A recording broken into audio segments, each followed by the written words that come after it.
Science city ময়দানে mega trade fair আরম্ভ হয়ে গেছে। আর আমি তো আজকে চলে এসেছি একদম দুপুরবেলায়। এখানটা না 12টা থেকে এন্ট্রি, আর রাত্রির 8টা 8:30 পর্যন্ত এখানে টাইমিংটা মেলার। আর মেলাতে প্রবেশ করতে 70 টাকা নিচ্ছে। আমি তো ঝটপট চলে এসেছি। এখানে এই যে পেস্তার যে দোকানগুলো, এই যে ড্রাই ফ্রুটের দোকান, এগুলো এতে না আফগানিস্তান থেকে এসছে।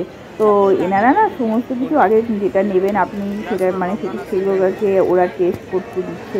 খুবই সুন্দর এখানে ড্রাই ফ্রুটগুলো। কিন্তু আমার মনে হয়েছে কলকাতার থেকে এখানে রেট কিন্তু বেশ বেশ বেশি। কলকাতার ড্রাই ফ্রুট যেগুলো আমরা কিনে থাকি তার থেকে প্রায় ডবলের কাছাকাছি, বাট কোয়ালিটি কিন্তু খুবই ভালো। এরকম কোয়ালিটির ড্রাই ফ্রুট কিন্তু কলকাতাতে খুব একটা আমি দেখিনি। যাই হোক, এখান থেকে তো আমি কিছুটা ড্রাই ফ্রুট নিয়ে সোজা চলে গেলাম এই সোয়েটার কাউন্টারে। এখানে এরকম কিছু সোয়েটার এসছে। আর সব কোথা থেকে না, এটা বোধহয় কাশ্মীর থেকে এসছে এই দোকানটা। আর সব দোকান কোথা থেকে যে কোন দোকান এসছে আমি তো পুরো একদম কনফিউজড হয়ে গেছি যে এত সুন্দর সুন্দর জিনিসপত্র। তারপরেই সোজা চলে গেল আমার মেয়ে লাফ দিয়ে খেলনার দোকানে। ও এই খেলনাগুলো দেখতে ব্যস্ত হয়ে রইল। আর এখানেও এই যে কিছু হেডফোনগুলো রয়েছে, একটু ব্যাগ বা বাচ্চাদের যে আইটেমগুলো বেশ সুন্দর ছিল। তবে রেট কিন্তু খুব একটা এরা কেউই কম করছে না, যে রেট বলছে সেম রেটে। কোথাও আমি খুব একটা ডিসকাউন্ট এখনো পর্যন্ত আমি তো কিন্তু সেরকম কিছু পাইনি। তারপরে চলে এলাম এই দোকানটা। তবে জিনিসটা এটা আফগানিস্তান থেকে কার্পেট দিয়ে করা রয়েছে, দেখ দারুণ। এত মানে ইনোভেটিভ জিনিস না, শেয়ার না হলে বোধহয় দেখা সম্ভব হতো না।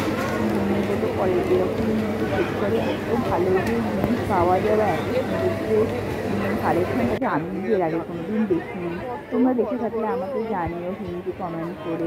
আর এই দেখো এখানে মার্বেলের দোকান। এই মার্বেল দোকানে খুব সুন্দর সুন্দর ফ্লাওয়ার ভাস, ফাউন্টেন, মানে দেখবার মতন সমস্ত কিছুটাই, মানে এই যে ছোটো ফ্লাওয়ার ভাসগুলোর যে ফাউন্টেন, অসম্ভব অসম্ভব সুন্দর জিনিসগুলো রয়েছে এখানে। তারপরে সোজা চলে গেলাম এই যে ফার্নিচার। আর এখানে এটা ইজিপশিয়ানের দোকান, ইজিপ্ট থেকে এসছে এরা। তো এনাদের এই পেন্টিংগুলো বা ফার্নিচার, আর এই যে এই ইজিপশিয়ানের যে পিরামিড আমরা সবাই জানি, খুবই সুন্দর ছিল।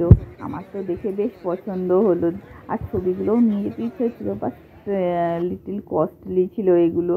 কিন্তু খুব সুন্দর, খুব সুন্দরভাবে নিখুঁতভাবে হাতের কাজ করা ছিল। আর দারুণ দারুণ, মানে দেখার মতন। তারপর এখান থেকে সোজা চলে গেলাম নিজে ছোটো দেখে আমার এত পছন্দ হয়েছিল খাবার মতো না। আর এই দোকানের সমস্ত পেন্টিংগুলো ভীষণ ইউনিক ছিল। এনারা এসেছিলেন মুম্বাই থেকে।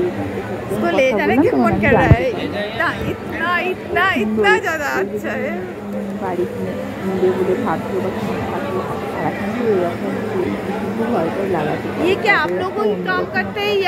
কিনে দেবে। খুবই সুন্দর এই পেন্টিংগুলো। তারপরে এখান থেকে আমি বেরিয়েছিলাম। আর রেট মোটামুটি ভালোই ছিল। আমি খুব একটা বার্গেনিং করিনি, কেননা আমি ফটো নেব না বলে। তারপর সোজা চলে এলাম এই দোকানটাতে। এরকম জিনিস না বোধহয় সচরাচর আমি তো দেখিনি একদমই, মানে খুবই কম আমার এরকম দেখা। এই যে গাইগুলো দেখছো বা এই যে সমস্তটাই পিতলের ছিল, আর ভীষণ ওয়েটি ছিল জিনিসগুলো। আর দেখবার মতো বোধহয় এইখানটাতেই দাঁড়ালে বোধহয় অনেকটা টাইম চলে যাবে। খুবই সুন্দর ছিল এইখানে প্রত্যেকটাই জিনিস, ভীষণ নিখুঁত করে ইউনিকভাবে এখানে কাজ ছিল। তারপরে সোজা চলে এলাম ফার্নিচারের কাছে। এই যে ফার্নিচারগুলো দেখছি, দেখুন নৌকা, বোট, খাট, আমি তো মানে ভাবা যায় না, খুবই ইউনিক। এই যে উডেন কাজ করা যে সমস্ত সোফা সেটগুলো দেখছো, এগুলোও খুব সুন্দর। তারপর চলে গেলাম এই সোয়েটারের এই আর একটা কাউন্টার।